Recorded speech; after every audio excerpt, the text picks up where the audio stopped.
Can spirituality be measured scientifically? It has been measured scientifically.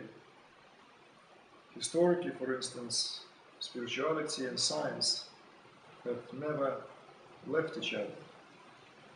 It's just that when we look through the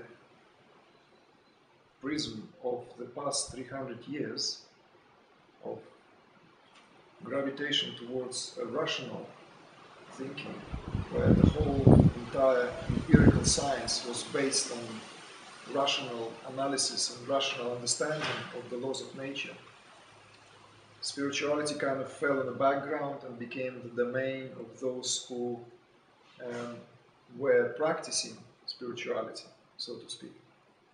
However, with tremendous shift in perception that happened in the scientific communities on the wake of all these discoveries at the beginning of the 20th century, with the discovery of the theory of relativity, with quantum mechanics, quantum physics, and later on, like the theories of void, Big Bang, what have you, all the way to the superstring theory, supersymmetry theories.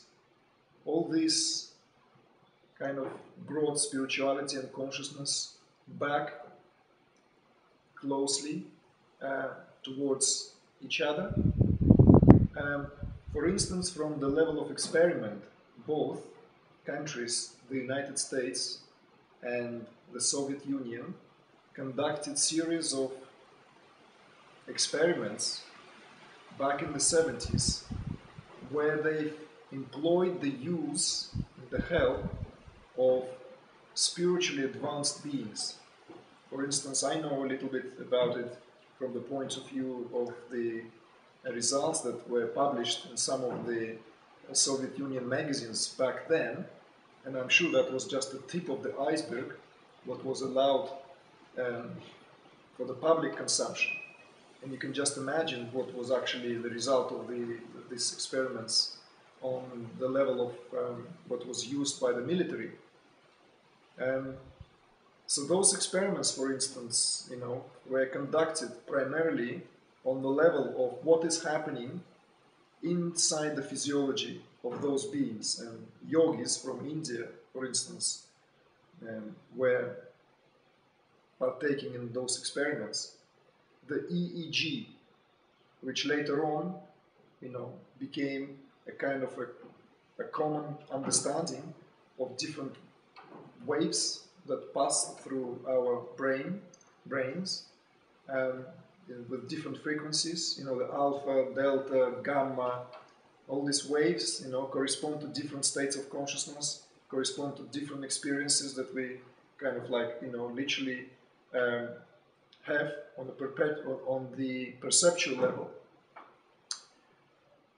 So the science has measured spirituality, and all these outcomes are available, all these letters, all this, out there, I'm sure if you have enough in you, you can just go and find out. What interests us from a more kind of practical perspective is that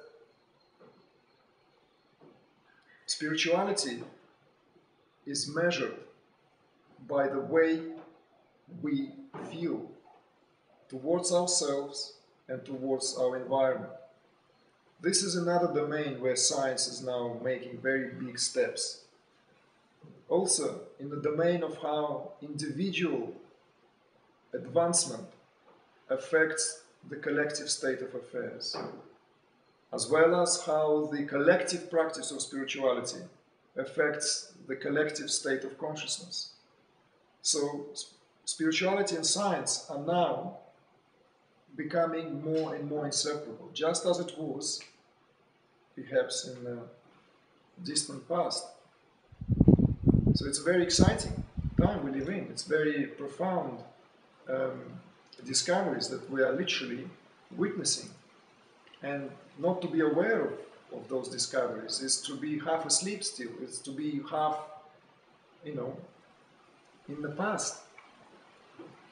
So I'd say it's, you know, measurable and explainable in a perfect, systematic way.